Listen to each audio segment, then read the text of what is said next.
नमस्कार व्यूअर्स, मैं हूं अमीश देवगन। रात के समय 9 बजने को हैं। आप देख रहे हैं सीएनबीसी आवाज पे टक्कर का बुधवार एडिशन। जमीयत उलेमा हिंद के अध्यक्ष मौलाना अरशद मदनी ने कहा है कि आजादी के बाद कांग्रेस ने सांप्रदायिक ताकतों पर नरमी दिखाई और 1948 में महात्मा गांधी की हत्या के बाद उन सांप्रदायिक ताकतों को कुचल दिया होता तो देश बर्बाद नहीं होता। वहीं दूसरी तरफ देश में कभी धर्म के नाम पर, कभी जाति के नाम पर और कभी भाषा के नाम पर सियासी चाल चली जा रही है। अब तो महिलाओं को लेकर भी उत्तर भारत की महिलाएं गुलाम होती हैं और दक्षिण भारत की महिलाएं काम करती हैं, ऐसे बयान इंडिया अलायंस के वरिष्ठ नेता दे रहे हैं। आज इन्हीं तमाम मुद्दों पर जोरदार पॉलिटिकल डिबेट तो होगी, लेकिन सीएनबीसी आवाज के दर्शकों को मेरा निवेदन है, क्या महिलाओं को लेकर ऐसी सोच जायज है? आपसे सवाल मैं पूछता हूं और फिर इस चर्चा को आगे बढ़ाता हूं।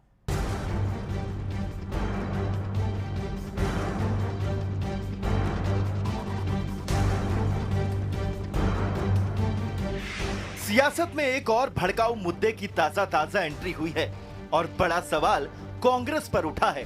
जमीयत उलेमा हिंद के अध्यक्ष मौलाना अरशद मदनी कह रहे हैं कि कांग्रेस ने आजादी के बाद धर्म के आधार पर नफरत की राजनीति के खिलाफ नरम रवैया अपनाया, जिससे सांप्रदायिक शक्तियां मजबूत हुई और देश को बड़ा नुकसान पहुंचा। 1948 में महात्मा गांधी की हत्या के बाद अगर सांप्रदायिकता का सिर शक्ति से कुचल दिया जाता तो देश को तबाही और बर्बादी से बचाया जा सकता था। ये बयान सामने आया तो कुछ और लोगों ने कांग्रेस के खिलाफ मोर्चा खोल दिया। ये सच है, ये बीज नफरत का कांग्रेस ने बोया है। ऐसे ऐसे हिंदू मुस्लिम फसाद हुए हैं जिनकी मिसाल नहीं मिल सकती।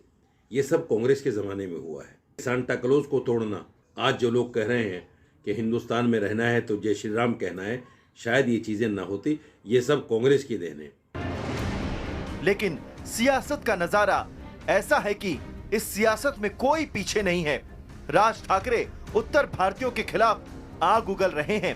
नीतीश राणे हिंदुत्व की ताल ठोक रहे हैं। ओवैसी को हिजाबन पीएम चाहिए और डीएमके सांसद दयानिधि मारन बंटवारे की लकीर को और आगे ले गए। वो कह रहे हैं कि साउथ की लड़कियां शिक्षित होती हैं, नॉर्थ में उन्हें गुलाम की तरह रखा जाता है, उनका काम रसोई और बच्चे संभालना है। सवाल है कि ऐसी बंटवारे वाली सियासत से देश का भला होगा? आज इसी पर होगी देश की सबसे बड़ी पॉलिटिकल डिबेट। नफरत की सियासत का धुरंधर कौन? तो नफरत की सियासत का धुरंधर कौन? आइए आपको बताते हैं आज का फैक्ट चेक वाला विश्लेषण। आरएसएस की सोच, मोहन भागवत, भारत हिंदू राष्ट्र है लेकिन इस्लाम भारत में था और रहेगा, इसे लेकर कोई डर नहीं होना चाहिए। कांग्रेस की सोच, राहुल गांधी, हिंदू आतंकवाद लश्कर से ज्यादा खतरनाक है, विकीलीक्स। कांग्रेस की सोच, रेवंत रेड्डी, कांग्रेस का मतलब मुसलमान यानी मुस्लिम और मुस्लिम का मतलब कांग्रेस।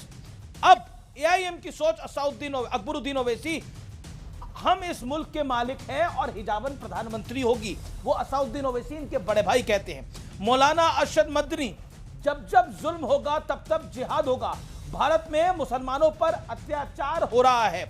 बड़ा सवाल क्या है? बड़ा प्रश्न आज का यह है कि नफरत की सियासत बहाना है, हिंदुत्व असली निशाना है। मेरे साथ बात करने के लिए कौन कौन जुड़ रहा है? मेरे साथ शुभराष्ट्र हैं, जानी मानी लेखिका हैं, राजनीतिक विश्लेषक हैं। मेरे साथ डॉक्टर अजय लोके, भारतीय जनता पार्टी के प्रवक्ता हैं। मेरे साथ विवेक श्रीवास्तव है, वरिष्ठ नेता हैं लेफ्ट के, लंबे अरसे बाद आज आ रहे हैं, विदेश में थे। मेरे साथ फराज किदवई है, प्रवक्ता समाजवादी पार्टी के, उनका अभिनंदन है। मेरे साथ इस चर्चा के अंदर शदाब चौहान जुड़ेंगे, प्रवक्ता एआईएमआईएम के, उनका भी स्वागत है। अजय आलोक, अगर आरएसएस को 1948 में ही कुचल देते तो आज नफरत नहीं होती। नफरत की सूत्रधार संघ है, यह बयान आया है इनडायरेक्टली। नहीं, आरएसएस को कुचलने की मंशा तो खैर ऐसे ऐसे लोग जैसे ही पैदा होते हैं, देवबंदी लोग, वो पैदा होते ही 5 साल के बाद होश संभालते हैं। उनका पहले उनको सिखाया जाता है आरएसएस को कुचल दो, आरएसएस को कुचल दो। वैसे ये कांग्रेस को कह रहे थे कि कांग्रेस को कुचल देना चाहिए था। एक डायरेक्ट एक्शन डे काफी नहीं था क्या मदनी साहब के लिए, जिसमें 4 लाख हिंदुओं को काट दिया गया था बंगाल में? कितने डायरेक्ट एक्शन डे ये चाहते थे कि कांग्रेस करे हिंदुओं के खिलाफ? यही यही अपेक्षा पालते हैं ये लोग कांग्रेस पार्टी से। कांग्रेस पार्टी ने किया भी, कोई कम नहीं किया, लेकिन काफ़ी किया, लेकिन इनके अपेक्षा के अनुरूप नहीं किया। इसलिए बड़ी दिक्कत है मदनी साहब को। हाँ, अपेक्षा के अनुरूप किसने किया? समाजवादी पार्टी ने किया। 2013 के मुजफ्फरनगर के दंगों में याद होगा, इन्होंने क्लीन चिट दी थी कि अगर मुसलमान मुख्यमंत्री भी रहता उत्तर प्रदेश का तभी वैसा काम नहीं करता जैसा समाजवादी पार्टी ने किया। और तो और छोड़िए, सहारनपुर मेडिकल कॉलेज का नाम Shaikhul Hind Maulana Mahmood Hasan medical college, Saharanpur medical college इतना पुराना मेडिकल कॉलेज का नाम सपा ने बदल दिया मदनी जी के सिफारिश पर। चार्टर्ड प्लेन से मदनी जी को मुंबई से लाया जाता था लखनऊ के लिए। आशा मलिक को एमएलसी बनाया मदनी जी के सिफारिश पर। लगातार मदनी जी की, अब ये गणित समझिए, ये गणित भविष्य के राजनीति का इशारा दे रहा है अमिश देवगन। ये गणित इशारा दे रहा है कि मुसलमान भाईजान को पटाने के लिए मदनी जी प्योरली आ गए हैं कि कांग्रेस छोड़ो, सपा में जाओ। ओके, नहीं, ये आपका नैरेटिव है, ये आपका नैरेटिव है, लेकिन बीते 3 दिनों के अंदर क्या हुआ है, मैं रैप अप देता हूं। विवेक श्रीवास्तव, मैं आपके पास आता हूं। रैप अप ये है, हिजावन प्रधानमंत्री बने इस देश की। रैप अप ये है कि इस देश के असली मालिक हम हैं, अकबरुद्दीन ओवैसी कहते हैं। रैप अप ये है, मदनी कहते हैं कि इस देश में नफरत सिरी नहीं उठाती अगर 1948 में इसको कुचल दिया जाता।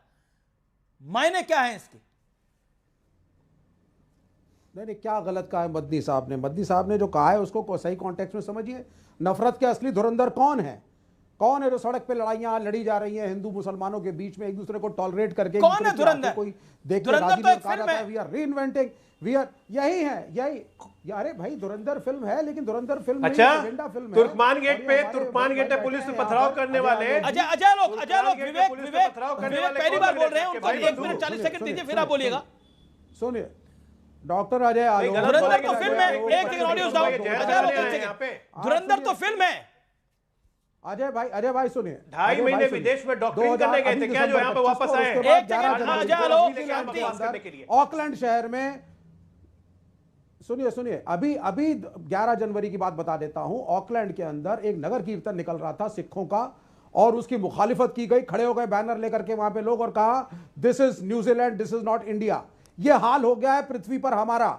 हर मुल्क के अंदर हिंदुओं को, सिखों को, बौद्धों को हमें टारगेट किया जा रहा है, हमें कम्युनल कहा जा रहा है। ये इमेज आपने बनाई है 11 साल में, क्योंकि यहां पे जब आप ये नफरत के धुरंधर बन जाते हैं और ये एजेंडा फिल्में और हर चीज में दिखाना कि इस्लाम गलत, मुसलमान गलत, मुगल गलत, रजिया सुल्तान गलत, तो फिर आप मुल्क को कहां ले जा रहे हैं? आप ये बताइए ना। मदनी साहब ने बिल्कुल सही कहा, strict action should have been taken. Congress की गलतियां रही हैं, कभी आप रसीदी टिकट जारी कर रहे हैं, कभी आप रिपब्लिक डे पे इन्वॉल्व कर रहे हैं। जो एक फॉर्मर प्रेसिडेंट ऑफ इंडिया है, जो कांग्रेस पार्टी के थे, प्रणब मुखर्जी, आप चले जाते हैं संघ के मुख्यालय पे, इसका मतलब all along you had a soft corner. Ghulam Nabi Azad जाते हैं मोदी साहब के साथ जफ्फी लगाने लग जाते हैं। What is this trying to be and what is the message you are giving? आपका आइडियोलॉजिकल क्लैरिटी होनी चाहिए थी। Okay, Shubhrastha, okay, I will get Shubhrastha. किसी भी संगठन को ओके, अजय लोग भी कुछ कमेंट कर देते हैं। पहले Ajay Alok, then Shubhrastha, I will come to you. Okay, Ajay Alok, respond to this. Dhurandhar film भी गलत है, और आपने देश के हालात बड़े खराब कर दिए, विदेशों में भी खराब स्थिति कर दी है नफरत फैला के। विवेक शेज दिस। मुझे इन कम्युनिस्ट दोगलों को दिख रहा है, मुझे सामने केरल का चुनाव, इसीलिए कांग्रेस को भरपेट करके गाली दे रहे हैं। अभी केरल का चुनाव खत्म होना चाहिए, कांग्रेस इनकी माई बाप हो जाएगी। यही विवेक श्रीवास्तव थे ना जो कहते थे कि राहुल गांधी को देश का प्रधानमंत्री बनना चाहिए? यही थे ना जो कहते थे कांग्रेस अकेली पार्टी है जो देश को संभाल सकती है? आज कहते हैं कांग्रेस ने गलती किया। कांग्रेस नहीं कहेंगे, अभी केरल का चुनाव है, अभी नहीं कहेंगे। अभी करवा लीजिए कांग्रेस की तारीफ, अभी नहीं कहेंगे भाई, अभी केरल का चुनाव है ना, हम अभी नहीं कहेंगे। ये कांग्रेस इंडिया अलायंस को ये लोग देश को बेचने वाले लोग हैं। चीन के युद्ध के समय ये चीन का समर्थन करते हैं कांग्रेस को। उसमें ऐसे कांग्रेस के तलवे चाटेंगे और आज कांग्रेस के लिए बोल रहे हैं। अरे इतने स्वार्थी लोग। ये बोल आपके अजय लोग, ये बोल आपके लिए रहे हैं। घटक दल है भाई, कांग्रेस सबसे बड़ा घटक दल है इंडिया अलायंस का। लेफ्ट समर्थन दे रहा है उसको, इंडिया अलायंस एक है, लेकिन ideological cleaning, ideological clarity Congress में होनी चाहिए। हमारी तो अपील है कांग्रेस से कि अगर आइडियोलॉजिकली कंफ्यूज्ड और 50% वाले लोग जो संघ या हिंदुत्व की आइडियोलॉजी के समर्थक कांग्रेस में हैं, तुरंत निकाले जाए, और तभी राहुल गांधी आगे बढ़ पाएंगे, तभी कांग्रेस आगे बढ़ पाएगी। अरे तो बोली चुका है राहुल गांधी के समर्थन में, राहुल गांधी मुसलमान मतलब आइडियोलॉजिकली बड़ी क्लियर है वो। नहीं नहीं नहीं नहीं नहीं मुसलमान क्या भाई बहुत आइडियोलॉजिकली क्लियर है। सेकुलर का आइडियोलॉजी क्या होता है? 35 साल सेकुलर होता क्या है साहब? हमें पसंद नहीं किया 35 साल अगर हम बंगाल में रहे तो वहां के हिंदू विवेक बाबू सेकुलर क्या होता है? वोट कर रहे थे या 10 साल सेकुलर क्या होता है विवेक बाबू? त्रिपुरा में रहे, केरल में रहे। सेकुलर का मतलब होता है धर्मनिरपेक्ष। अरे सेकुलर क्या होता है बताएंगे? स्पिरिचुअलिटी को व्यक्तिगत रखें। आपके और ईश्वर के बीच की यात्रा है। सड़क के ऊपर आप धर्म को 120 करोड़ हिंदू अपनी स्पिरिचुअलिटी को इंडिविजुअल नहीं रखेगा। कान खोल के सुन लीजिए, 120 करोड़ हिंदू पूरे विश्व में अपनी स्पिरिचुअलिटी को अब इंडिविजुअल नहीं रखेगा, प्रदर्शित करेगा। इसलिए प्रदर्शित करेगा क्योंकि प्रदर्शित करना जरूरी है, 1947 एक होना जरूरी है। और आपको नहीं पसंद है, हिंदू धर्म छोड़िए, भाग जाइए जब देश आजाद हुआ, जब देश आजाद हुआ तो 90% डायरेक्ट एक्शन कर लिया। आप दिमाग भूल जाओ। अच्छा, एक एक करके बोले विवेक और अजय जी, आप दोनों एक एक करके बोले। ऑडियो डाउन करिए दूसरे का। विवेक आपका 30 सेकंड ऑडियो खोला हुआ है, अपनी बात 30 सेकंड रखिए, फिर अजय आलोक आपको दे रहा हूं 30 सेकंड। विवेक अजय भाई 1947 में जब देश आजाद हुआ 90% आबादी हिंदुओं की थी। 90% IAS IPS member parliament, clerk, सरकारी school teacher, railway ticket collector, XYZ। और हिंदू डॉक्टर ने प्राइवेट अस्पताल में हिंदू मरीज को लूटा। हिंदू शिक्षक ने हिंदू बच्चों को नहीं पढ़ाया। Hindu member parliament, IAS IPS सब भ्रष्ट रहे। क्या यह प्रॉब्लम मुसलमानों की वजह से है? We need to improve. और ये टीकड़ा फोड़ देना कि मुसलमान गायब हो जाएगा, चला जाएगा तो देश पता नहीं क्या बन किसने बोला मुसलमान गायब हो जाएगा? हुआ है, ये बिल्कुल गलत नैरेटिव है आपका। लेकिन अजय लोग आपकी बारी। अब विवेक अपना ऑडियो डाउन रखिएगा। विवेक का ऑडियो डाउन करिए। अजय लोग विंडो में ही रखिए। अजय लोग 40 सेकंड। बहुत अच्छी बात कही इन्होंने कि 1947 में हिंदू 90% था। आज जरा बताइए हिंदू 79% कैसे हो गया? 90 से 11% हिंदू कम कैसे हो गए? हिंदुस्तान से हिंदुओं को कौन भगा के ले गया? ये किसकी जिम्मेदारी है? और मुसलमान 10% से बढ़ के आज 18-19% कैसे हो गए? ये कैसे हुआ? इसी को तो डेमोग्राफी चेंज कहते हैं। और इसी के कारण तो मदनी जैसे लोगों की आवाज निकलती है। यही चीज अगर बांग्लादेश में, यही चीज अगर हो रहा है, यही चीज अगर NRC हम कहते हैं, यही डेमोग्राफिक मिशन हम कहते हैं, तो आग लगती है। उस वक्त दमाद लगने लगते हैं ये लोग। बांग्लादेशी को बताएंगे यहां पे, क्योंकि वो आपको सूट करता है पॉलिटिकली। सच्चाई ये एक बार सुन लीजिए विवेक श्रीवास्तव, 120 करोड़ हिंदू है पूरे विश्व में, और कोई अपनी स्पिरिचुअलिटी को अब दबा के नहीं रखेगा, प्रदर्शित करेगा, गर्व से कहेगा हम हिंदू हैं। हमारी एग्जिस्टेंस का सवाल है ये। पूरे विश्व में इकलौता देश है जहां सबसे ज्यादा हिंदू रहते हैं, वो भारत, उसके बाद नेपाल, फिर इंडोनेशिया। और जहां तक रही प्रदर्शन की बात हिंदुओं की, जरा इंग्लैंड में जाके देख लीजिए, विदेश होके आए थे ना, वहां के ब्रिटिशर्स ने मुसलमानों के खिलाफ प्रदर्शन किया। पूरे विश्व में प्रदर्शन हो रहा है कि मुसलमानो हमारा देश। Okay you mean Vivek 30 second then Shubhrastha. Okay well known writer Shubhrastha, then I will go to you, come to you. Okay Vivek 30 second, sharp 30 second करा सवाल को। आपने मुझे मेरे प्रश्न का उत्तर आपको विवेक, आपको फिल्म से भी दिक्कत है, आपको RSS से भी दिक्कत है, आपको बीजेपी से भी दिक्कत है। बिल्कुल फिल्म से दिक्कत है सर। मुसलमान इस मुल्क की समस्या नहीं है। इस मुल्क की समस्या हम हिंदू हैं जो मेहनत नहीं करना चाहते, हम भ्रष्टाचार करते हैं, एक दूसरे को लूटते हैं, एक दूसरे को काटते हैं और पॉजिटिव राजनीति नहीं करते। धुरंधर में तो पाकिस्तान की बात है। अगर एक पुलिस धुरंधर में तो पाकिस्तान की गैंग वॉर है ना भाई। मेरी समझ में नहीं आ रहा कि भारत का कंपैरिजन हमेशा भाजपा और RSS पाकिस्तान से करके खुश हो जाती है। अरे आप अपने स्टैंडर्ड को बढ़ाएं। आप चाइना से, अमेरिका से, रूस से, यूरोप के देशों से अपने को कंपेयर करें। आपका स्पाई वहां पर पहुंच पाता साहब। आपका स्पाई पाकिस्तान जैसे कमजोर मुल्क में पहुंच जाता है। ओके शुभराष्ट्र भी डिबेट में काफी दिनों बाद आई है, लेकिन विवेक तो बहुत दिनों बाद आएंगे। Okay Shubhrastha, make your point. Vivek ji, आप अभी 2.5 महीने से अगर आप नई डिबेट में आए, बाहर थे, तो मैं पूछना चाह रही हूं आपसे, आपने देखी है क्या फिल्म धुरंधर? देखी है तभी बोल रहे हैं। हाँ नहीं देखी है तो एक बार पहले एंडोर्स तो करें कि हाँ हमने देखी है, पहले बताएं तो। देखी है तो क्या आपको किस एंगल से लगा कि वो फिल्म भारत में बनी है? I think this movie should be band. नहीं भारत में क्या बनी? इट्स एन एजेंडा मूवी, वो हिस्टोरिकली भी गलत है, फैक्चुअली गलत पिक्चर है। विवेक जी मतलब मैं मजाक में कहूं तो आपकी थॉट से तो एक प्रदेश में एक भी सरकार नहीं बन रही, इसीलिए उससे आगे बढ़ जाते हैं विवेक जी। द थिंग इज कि धुरंधर में कोई बात नहीं, 70 साल हम ही लोग रहे थे, फिर आ जाएंगे। तो पाकिस्तान के इंटरनल धुरंधर पाकिस्तान के इंटरनल इश्यूज पे बनी एक फिल्म है, जिसमें पाकिस्तान का जो सूरत हाल है उसको पूरी तरह से उसकी बखिया उधेड़ दी गई है।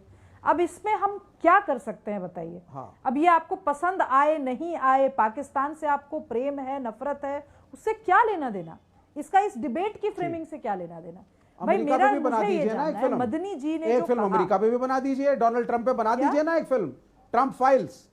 ट्रंप फाइल्स कब बनाएंगे आप मैडम? ही कहते थे ना, ये इतना आप ही की ह्यूमिलिएशन हुआ है विचारधारा- मेरे मुल्क का, आप ही की मेरे विचारधारा प्राइम कहती मिनिस्टर है। का, मेरे देश का। बहुत- ट्रंप फाइल्स बना बहुत देना। अदब से विवेक कहना अग्निहोत्री को फोन चाहूंगी घुमा विवेक देते जी, कि भाई बनाओ आज ट्रंप से फाइल्स। बहुत अदब से कहना चाहूंगी, ज्यादा नहीं, आज से 15 वर्ष पहले जी। जब हम दिल्ली यूनिवर्सिटी में यही पूछते थे तो आप कहते थे तो आप बना लो फिल्म। तो मैं आपसे आज कह रही हूं, आप बना लीजिए अमेरिका पर फिल्म। आपको पसंद नहीं आ रही धुरंधर, अब बनाइए ना, बिल्कुल चाइना बनाएंगे। पर बनाइए, हम पाकिस्तान पे हमेशा- ही दोबारा हम फिल्म हमेशा- बना लीजिए, हम बनाएंगे। आपका अपने हिसाब से बनाइए बनाएंगे। और देखिए जनता नहीं, कितना RSS पसंद करती है बॉक्स ऑफिस पे। बीजेपी चलिए वाले धुरंधर तो पाकिस्तान पे ही फिल्म का ये बनाएंगे। डायलॉग है, मैं बोल देता अब तो ये हूं। खुली ये आइडियोलॉजिकल वक्त की लड़ाई है सबसे विवेक जी। खूबसूरत बात यह है कि वो बदलता जरूर है। और यही बात जो विवेक आप बोला करते थे कि अगर आपको पसंद नहीं आता सॉफ्ट पावर को यूज करिए, फिल्म बनाइए। अब फिल्म बन गई, जब आपका मौका आए तो आप बनाइएगा, जब आपका मौका आए तो आप बनाइएगा। अब वक्त बदला हुआ है। हाँ। अब वक्त बदला हुआ है, इस बदलते वक्त आमिर के जी। साथ आपको भी बदलना लेकिन- थोड़ा थोड़ा तो पड़ेगा। वक्त की सबसे खूबसूरत बात यह है, आमिर ये जी, मैं तो बदलता कह रही जरूर हूं, है वक्त- और बदला है, हाँ। और बदला है, हर दिशा में बदलते- बदला है। मैं तो 26/11 के बदलते संदर्भ में बदला है। उस जमाने में- 26/11 का अटैक हुआ था और हम हाथ पर हाथ धरे बैठे हुए थे। बदला वक्त, पुलवामा हुआ, नहीं, ऐसा नहीं है, पीट कर ऐसा आए नहीं है। पाकिस्तान को, बदला वक्त ना, ये बदलते वक्त की कहानी है। Okay okay Shubhrastha, make you point on the topic, विषय पे। जी जी जी, एक चीज और मैं बस इसमें कह एक सेकंड विवेक, 15 शांति। वर्ष पहले जब कहा जाता था तो बड़े तंज से कहा जाता था कि अरे आप लोग फिल्में बना पाइएगा, ये आप लोग फिल्में बना पाइएगा, बड़ा तंज होता था। आज वही फिल्म बन ही नहीं रही है, बिल्कुल सही नेशनली कहते थे। इंटरनेशनली बॉक्स ऑफिस से लेकर के क्रिटिकल अक्लेम तक पा रही है। मैं कह रही हूँ, चैलेंज दे रही हूँ, अब आप बना के दिखाओ, हम भी देखते हैं देश की जनता कितना पसंद करती है। हाँ, आप हम तो तो लोकतंत्र में देखिए- विश्वास करने वाले लोग हैं। दो चीजें, बहरहाल दो चीजें। मदनी का जो बैन, नहीं मैं डिबेट बिल्कुल। एक सेकंड विवेक, अपने टाइम पे बोलिएगा, पता है ऑडियो आप डाउन है। चाहेंगे कि सुब्रास्ट्र। लेफ्ट वर्सेस राइट 30 होके सेकंड। रहे, लेकिन ये मदनी वर्सेस रेस्ट की बात है। आज मदनी जी ने जिस तरीके से पूरे संघ पे प्रश्न चिन्ह लगा दिया, मदनी जी को क्या पता है इस देश के बारे में? मदनी जी को यह मालूम है कि जब हिंदू मुसलमान दंगे भड़के थे 1947 में, तो सबसे पहले जिन लोगों ने जा करके वहां से शरणार्थियों को हाथ जोड़ जोड़ करके लाया था और कैंपों में बसाया था, वो राष्ट्रीय स्वयंसेवक संघ के लोग थे। कहा जाता है, किंवदंती है कि भारतीय राष्ट्रीय स्वयंसेवक संघ ने कभी भी आजादी में अपना योगदान नहीं दिया। यह किंवदंती है लेफ्टिस्टों की। मैं पूछना चाहती हूं, रिसीव करने कौन गया था? दंगे भड़के किसकी वजह से? मैं ये सब नहीं बोलूंगी कि गांधी और नेहरू की वजह से भड़के, नहीं, मैं कह रही हूं दंगे भड़के जिन्ना की वजह से, और इस तरफ से कांग्रेस की तरफ से जिन्होंने भी साइन किया होगा पार्टीशन के डॉक्यूमेंट पर, लेकिन उसमें पिसे जो आम लोग, वो आम हिंदू, उनको रिसीव करने कौन गया? तो मदनी जी को इतिहास का यह पन्ना याद नहीं रहता क्या? और मदनी जी ने तो आज तक कांग्रेस की राजनीति के, सही कह रहे हैं अजय आलोक जी, अगर समाजवादी पार्टी ज्वाइन करते हैं मदनी, तो क्या विवेक श्रीवास्तव उसकी जिम्मेवारी लेंगे कि आकर के मुखालफत करेंगे सीधे सीधे? कौन सी क्या बात कर रहे हैं इसका आमिर जी? सपा से और आज कांग्रेस हम से कोई लोग लेना देना फराज नहीं किद है। भाई आएंगे चर्चा के अंदर। विवेक शांति, फराज किद भाई, मदनी साहब का बयान जायज है मैं आपको लगता सिंपल है? सी बात बोलना चाहती हूँ, हाँ, ये मदनी देखिए, जी एक सेकंड सुब्रास्ट्र, अपने टाइम पे बोलिए। अमीर जी, फराज किद भाई की बारी।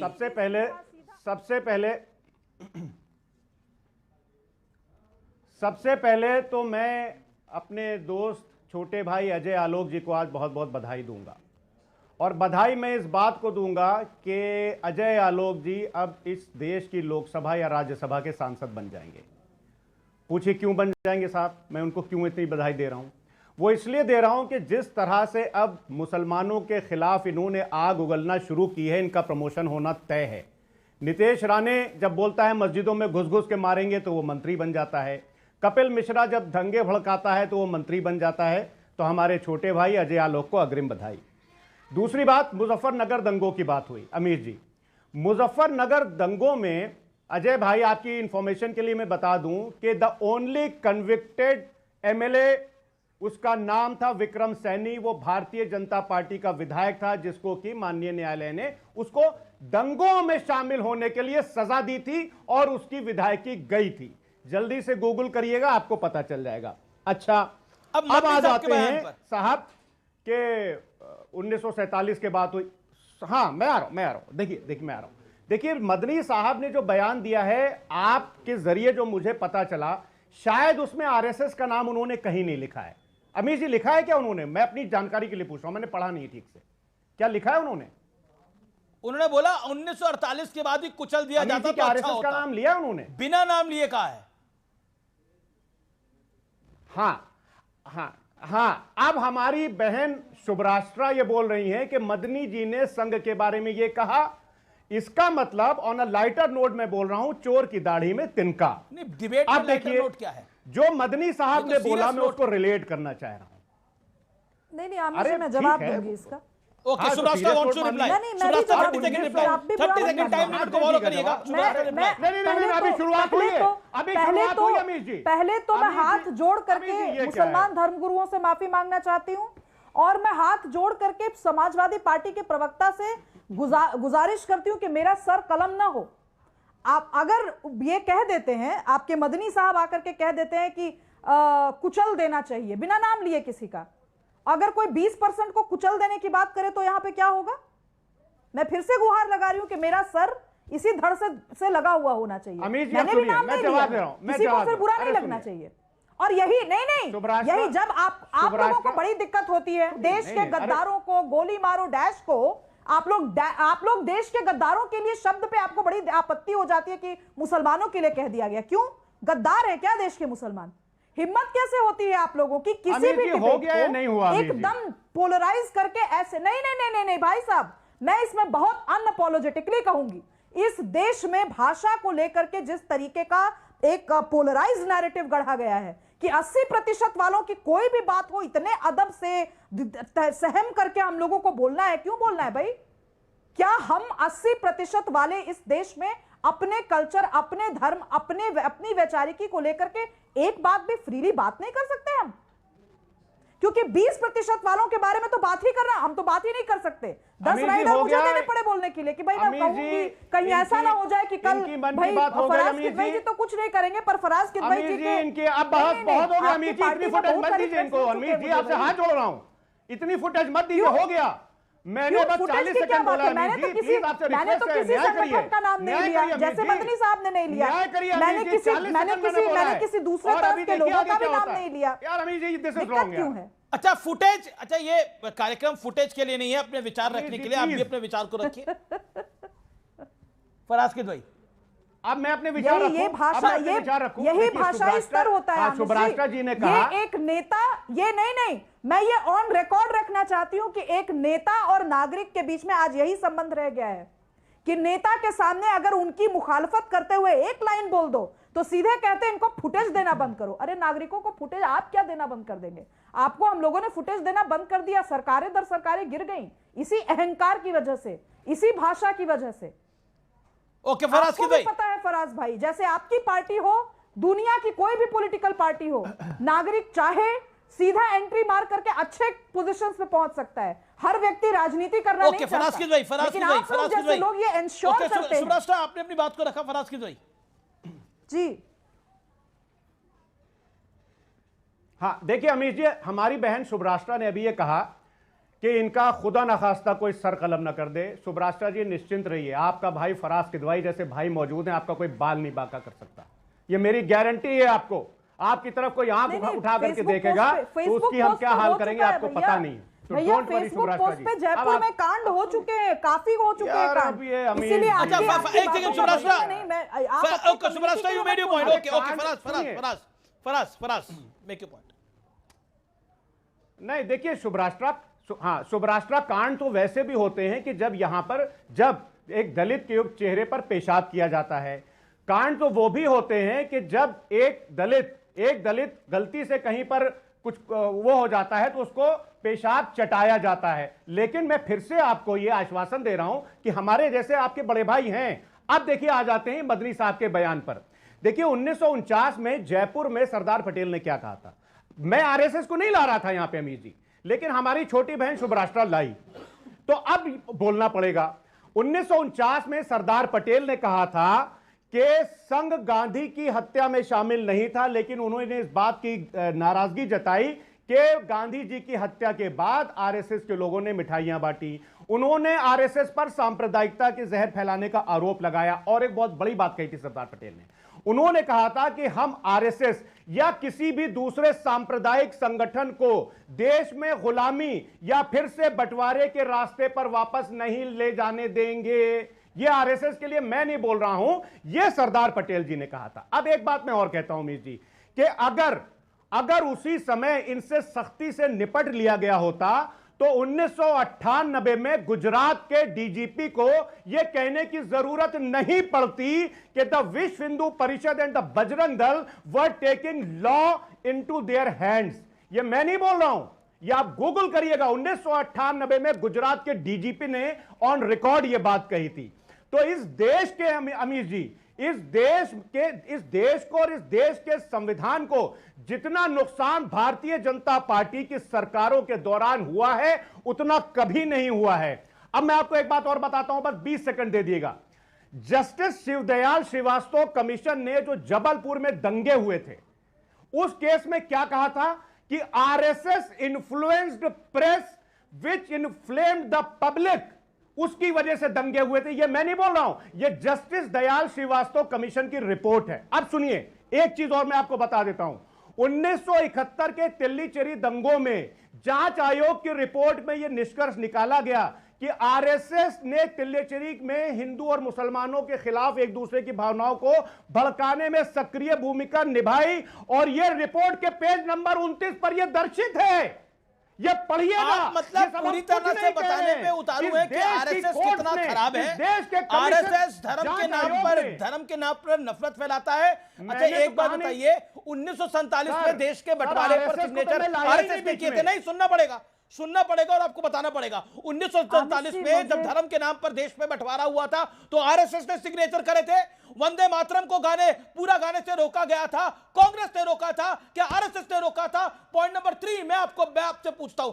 अब मुझे यह भी बताइए, मुजफ्फरनगर में दंगे हुए थे तो आरएसएस की सपोर्ट वाली सरकार थी क्या? उत्तर प्रदेश के लखनऊ में जवाब दीजिए इस बात का। बताऊं और कौन कौन से दंगे हुए थे? 84 के दंगे हुए थे इस देश के अंदर। सिखों का लोहड़ी और मकर संक्रांति के पर्व के दिन चल रहे हैं, सिखों का नरसंहार हुआ था। आरएसएस की समर्थन वाली सरकार थी क्या इस देश के अंदर? और उस 1984 के दंगे ने आज हिंदू और सिखों के बीच में एक बड़ी खाई पैदा कर दी। इसके लिए अगर कोई जिम्मेदार है तो तत्कालीन सरकार जिम्मेदार थी। और आपको लगता है ऐसा? 1947 के अंदर फराज किदवई साहब, जब देश का बंटवारा हुआ धर्म के नाम पर, तो आरएसएस ने सिग्नेचर करे थे क्या?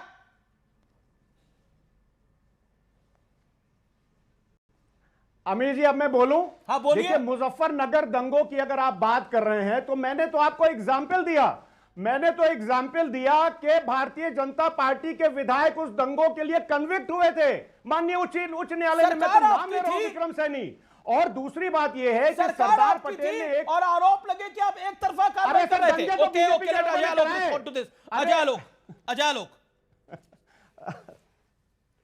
मुजफ्फरनगर के दंगों के समय भाई साहब, जब दंगे हो रहे थे तो अखिलेश यादव जी सैफई में नाच देख रहे थे। फिल्म सितारों का नाच, सैफई महोत्सव चल रहा था। आप तो वो महान पार्टी हैं, वो महान इंसान हैं जिसने कार सेवकों को गोलियां चलवाई। आप वो महान इंसान हैं जो बाबरी ढांचा गिरने के बाद आपके नेता खुलेआम दंगे करवा रहे थे मुसलमानों की तरफ से पूरे देश भर में, उत्तर प्रदेश में, जिसमें आपके नेता पकड़े भी गए थे जब प्रेसिडेंट रूल लगा था। बाद में आपकी सरकार आई तो सब छूट गए, सब लाइन से छूट गए। मायावती जी की सरकार आई, मुलायम सिंह जी पे चार्जेस फ्रेम किए गए, मुलायम सिंह यादव मुख्यमंत्री बने, सारे चार्जेस गायब हो गए। आप तो वो व्यक्ति हैं जिसमें आजम खान पे केस लगा हुआ था दंगों का, आपने आजम खान पे केस हटा लिया। मुस्लिम आपको एक क्रोनोलॉजी बताता हूँ। ये सब जितने लोक दल वाले थे अमीश 1970-60 के दशक में, ये सब राम मनोहर लोहिया के शिष्य, जेपी के शिष्य लोग जितने थे, इन सबको मुसलमान पूछता नहीं था। कांग्रेस मुसलमान को सोटती भी थी और सुहलाती भी थी।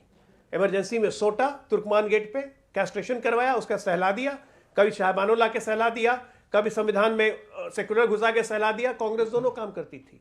1989 में जब मंदिर मूवमेंट शुरू हुआ, पहली बार मुसलमानों का डेविएशन इन लोक दल वालों की तरफ हुआ, क्योंकि हिंदू लोग जितने थे इनके समर्थक, कांग्रेस के समर्थक, वो आज ही जा गए थे आज ही जा गए थे कांग्रेस से, थक हार के उन्होंने समाजवादी पार्टी को और बिहार में जनता दल को, सॉरी यूपी और बिहार दोनों में जनता दल था, उसको वोट दिया वीपी सिंह के प्रभाव में आके। तब पहली बार मुसलमानों को लगा, कह रहे ये तो हमें लीड कर सकता है। उसके बाद लालू यादव को यहाँ ने अरेस्ट कर लिया, आडवाणी जी को, एक मुसलमानों में मूवमेंट बनी, अरे हमारा मिल गया मसीहा, बिहार में लालू, उत्तर प्रदेश में मुलायम। और यही phenomena pan India Muslim division phenomena पूरे देश में चली और हर जगह रीजनल छत्रप मुसलमानों का समर्थन पापा के भाईजानों के किंग बनते चले गए, कांग्रेस अलग थलग पड़ते चली गई। आज वही कांग्रेस ने वापस मुहिम चलाई है मुसलमानों के जोड़ने की, और आज देश का मुसलमान सोचता है कि देशव्यापी कोई लड़ाई लड़ेगा भाजपा से तो भाई कांग्रेस लड़ सकती है। इनकी परेशानी तो यहाँ है, इसलिए मदनी जैसे फ्रॉड लोग को सामने लाला के भावनाएं भड़काते मुसलमानों की नहीं, समाजवादी पार्टी तुम्हारा भला कर सकती है और कुछ नहीं। एआईएमएम क्या कर रही है? यही तो कर रही है, मुसलमानों का अकेला नेता मैं हूं, मुस्लिम लीग बनाना चाहते हैं। सरदार पटेल की बात करते हैं फयाफरा साहब, 1950 में कॉन्स्टिट्यूएंट असेंबली में जब मोहम्मद इस्माइल ने कहा था कि मुसलमानों को शरिया फॉलो करने दिया जाए, तब सरदार पटेल के क्या बोलते हैं? जितनी सांप्रदायिक पार्टी थी, जितनी मुसलमानों के नाम पे पार्टी थी, पाकिस्तान चली गई। अजय भाई, नाम आपका नाम शादाब कब हुआ? मुबारक हो, आपका नाम शादाब हुआ। मुबारक हो, मुबारक। अब वो मुस्लिम लीग पार्ट 2 आज भी एग्जिस्ट करती है केरला में। ओके शादाब चौहान, और उसी मुस्लिम लीग पार्ट 2 को पूरे देश में फैलाना चाहते हैं। आप मुबारक हो, आप शादाब हो गए। मुबारक हो अजय भाई, आपके समय में नहीं बोलूंगा। Let me complete. बोलिए शादाब बाबा। आप चौहान भी हो गए, चलिए देखिए पूरा नाम बोल दीजिए, तब चौहान भी हो गए। हाँ बिल्कुल है, गर्व है। हाँ बिल्कुल गर्व है। अजय भाई ने बहुत सारी बातें कही, मुझे उससे एतराज नहीं, लेकिन मुझे एक आपत्तिजनक भाषा का इन्होंने इस्तेमाल किया। इन्होंने मदनी साहब को फ्रॉड कहा। मौलाना अरशद मदनी साहब हमारे बुजुर्ग हैं, आलिम दीन हैं और हम सब उनका एहतराम करते हैं और देश भर में उनको एक रेस्पेक्ट दी जाती है, चाहे वो पक्ष के लोग हों या विपक्ष के लोग हों। वैचारिक मतभेद होना अलग बात है, लेकिन शब्दों की मर्यादा नहीं जानी चाहिए। दूसरी बात, आरएसएस और कांग्रेस का मैं कनेक्शन बताना चाहता हूं सिर्फ।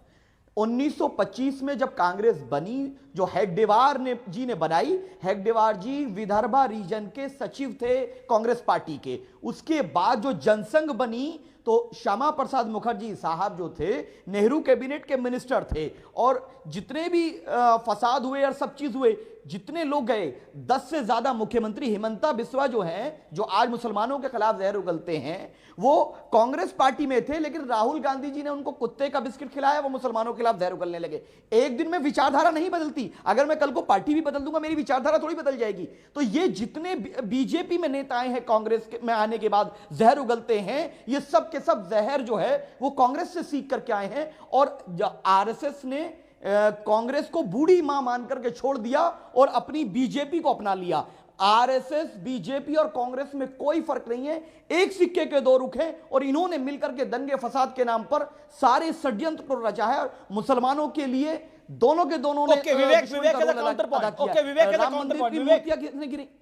लाइन बोलूंगा, एक लाइन शादाब के लिए, एक लाइन। बोलिए अजय लोग, बोलिए अजय लोग, बोलिए एक line.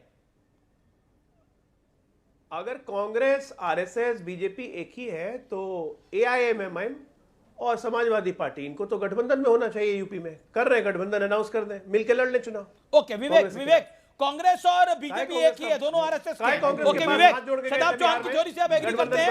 Okay Vivek, okay new angle. Okay Shadab versus Vivek में क्यों पॉइंट? नहीं जी नहीं, मैं इस बात से बिल्कुल भी सहमत नहीं हूं। कमियां हैं और मैं नहीं सुनिए, और एक तो सबसे पहली चीज़ है, ठीक है, इन्होंने बिल्कुल सही कहा कि 100 से ऊपर जो मेंबर पार्लियामेंट है बीजेपी में वो कांग्रेस या अन्य पार्टियों से आए हैं, और ये एक चिंता का विषय ज़रूर है। लेकिन ये कहना कि कांग्रेस संघ से मिली हुई है, कांग्रेस आइडियोलॉजिकली सेकुलर नहीं है, ये एब्सोल्युटली गलत है। हमारी कांग्रेस के साथ एज अ लेफ्टिस्ट मुखालिफत राय रही है। हमारी पहली सरकार 1950 के दशक में नेहरू जी ने हटाई। आरएसएस ने 50 साल जब तिरंगा नहीं लहराया तो कितने नोटिस दिए गए? सर वेट, कितने नोटिस दिए गए? मेरी बात सुनिए, एक मिनट जरा, मेरी बात को सुनिए। आपने गोडसे को फर्स्ट टेररिस्ट ऑफ इंडिपेंडेंट आप ये कह सकते हैं, आप मदनी साहब ने, सुनिए, आप मदनी साहब को गलत इंटरप्रेट कर रहे हैं। मदनी साहब ने ये नहीं कहा है कि कांग्रेस सेकुलर नहीं है, मदनी साहब ने ये नहीं कहा है कि कांग्रेस संघ के साथ है। मदनी साहब ने ये कहा है कि मदनी साहब ने आईना दिखा दिया कि कांग्रेस और बीजेपी मिले हुए हैं, संघ के इशारे पे मदनी साहब ने, और एमआईएम ऐसा नहीं कहा मदनी साहब ने, और ये डिबेट हिंदू मुसलमान नहीं है। बिल्कुल नहीं कहा है, एब्सोल्युटली नॉट। और कांग्रेस एक सेकुलर पार्टी है, कम्युनिस्टों के कहने पे 42nd अमेंडमेंट में सेकुलर और सोशलिस्ट सब फिर से रिट्रेट किया गया, क्योंकि जो कांग्रेस के मूलभूत कहने आत्मा थी अंबेडकर के कॉन्स्टिट्यूशन की, जिसके अंदर सारे के सारे सदाब चौहान सेकुलर थे, उसको रिट्रेट करना, क्योंकि शदाब चौहान, आप मुझे विवेक जी, मैं आपको ये चैलेंज विवेक, कर रहा hold हूं, on। कांग्रेस और आप दोनों के दोनों जवाब दे दें कि क्या हेडगेवार जी आपकी कांग्रेस के सेक्रेटरी विदर्भा के थे या नहीं थे? श्यामा प्रसाद मुखर्जी जी आप नेहरू कैबिनेट के मिनिस्टर थे नहीं थे? हेमंत आपकी पार्टी में थे या नहीं थे? आपके बीजेपी जो आप 10 प्रवक्ता हैं, पॉलिटिकल पार्टियां नहीं थी, अधिकतर कांग्रेस ही थी। लेकिन जब कांग्रेस परिवारवाद की तरफ बढ़ती गई, पार्टियां बनती गई। जब श्यामा प्रसाद मुखर्जी डिसएग्री करते वो निकले, विचार कहां से आया? अम्बेडकर निकले कांग्रेस से, और डॉक्टर अम्बेडकर को कांग्रेस ने ही चुनाव हरवाया। जो अम्बेडकर की दुहाई देते हैं, उन कांग्रेस ने चुनाव हरवाया। उसके बाद ममता बनर्जी कांग्रेस से निकली, जगनमोहन रेड्डी कांग्रेस से निकले। मुसलमान ने इस्तीफा दिया, मिदनापुर से एक मुसलमान ने इस्तीफा देकर के उनको पार्लियामेंट भिजवाया बाबा साहब अम्बेडकर को, क्यों हम उनके क्वालिटी का सम्मान करते थे, और इसीलिए कहा कि अगर बाबा साहब अम्बेडकर संविधान नहीं बनाते तो आज भारत को हिंदू राष्ट्र ये लोग बनाते। हमारा यही लक्ष्य है कि बाबा साहब अम्बेडकर के संविधान की रक्षा हो, और जितने लोग बीजेपी देश के मालिक बनकर आप संविधान की रक्षा कर रहे हैं, देश के मालिक बनकर आप संविधान की रक्षा कर रहे हैं, देश के मालिक बनकर संविधान की रक्षा कर रहे हैं। देश तो सबका है ना, मालिक कौन हो सकता है इस देश के? नागरिक सबका है। देश तो देश के मालिक हम हैं। देश सबका है। नहीं, ये थोड़ी बोला देश सबका है, बोला देश के मालिक हम हैं, हम किराएदार नहीं है, मालिक है। देश के मालिक हम हैं। फिर तो दूसरी तरफ से बयान आएगा कि देश के मालिक हम हैं, और इसकी रक्षा करना जिम्मेदारी हमारी है। ओके अजय लोग, देश की रक्षा करने की जिम्मेदारी हमारी है। अजय लोग, और हम जब अजय लोग ऑडियो खोलिए, ओवैसी साहब ने ये पता होना चाहिए कि 1946 में जब नेहरू जी ने क्राउन प्रिंस की सौगंध लेके प्रधानमंत्री पद की शपथ ली थी, ब्रिटिश क्राउन की शपथ लेके, तो उसमें यह नियम था कि वो नेशनल गवर्नमेंट थी जिसमें हर पार्टी का नुमाइंदा होगा। इसलिए श्यामा प्रसाद मुखर्जी थे, अपनी मर्जी से नहीं थे, वो एक नेशनल गवर्नमेंट थी, और वो किसी की चुनी हुई सरकार नहीं थी।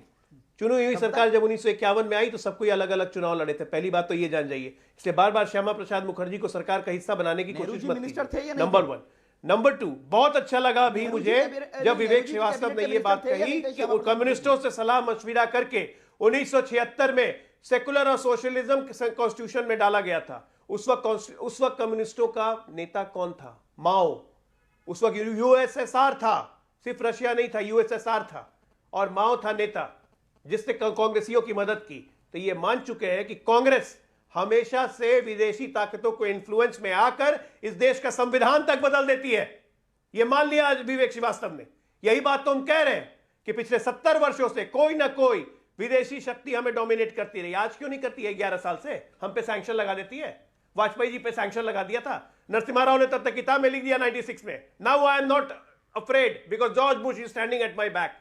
अरे आप लोगों ने देश बेचा है, सारे लोगों ने, चाहे वो कम्युनिस्ट हो चाहे कांग्रेसी हो। सफाइयों की तो औकात नहीं हो, कभी देश बेचने की, कभी इस पोजीशन पे नहीं आए। उत्तर प्रदेश बेच दिया। और एआईएमएम, एक रजाकार आर्मी को रिप्रेजेंट करने वाली सेना जिससे भारतीय गणराज्य में मिलने के लिए लड़ाई लड़ी, हम भारत को रिप्रेजेंट करते हैं, भारत को रिप्रेजेंट करते हैं। हमारे बुजुर्गों ने अंग्रेजों से माफी नहीं मांगी, संविधान की बात हमारे बुजुर्गों ने अंग्रेजों से सावरकर की तरह ओवैसी जी के पूर्वज। सुनिए, रजाकार आर्मी के हेड कौन थे? ओवैसी जी के पूर्वज, जिन्होंने भारतीय सेना से लड़ाई लड़ी इस भारतीय गणराज्य में शामिल होने के लिए। सच है कि नहीं? बोलिए। ओके, ये बात करेंगे संविधान की यहां में बैठ के। जानकारी गलत है आपको, आप सुन लीजिए।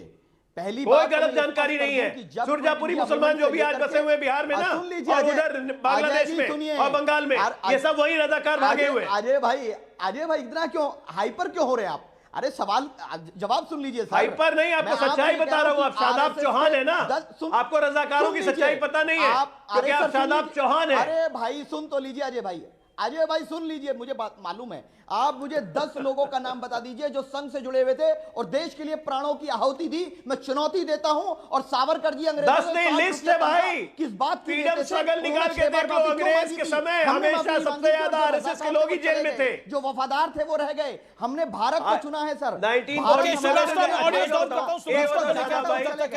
सुब्राष्ट्रा, दो चीजें बड़ी अहम है। एक बड़ी खबर आ रही है, पहले मैं बड़ी खबर का रुख करता हूं। डीएमके सांसद दयानिधि मारन का विवादित बयान है, साउथ की लड़कियां शिक्षित होती हैं, नॉर्थ में उन्हें गुलाम की तरह रखा जाता है, उन्हें नौकरी करने से रोका जाता है, उनका काम रसोई और बच्चे संभालना है। सुब्राष्ट्रा, आई एम सॉरी टू से, आप नॉर्थ इंडिया की हैं, बिहार से आती हैं, आप दिल्ली में काम करती हैं, आप सिर्फ रसोई संभालती हैं।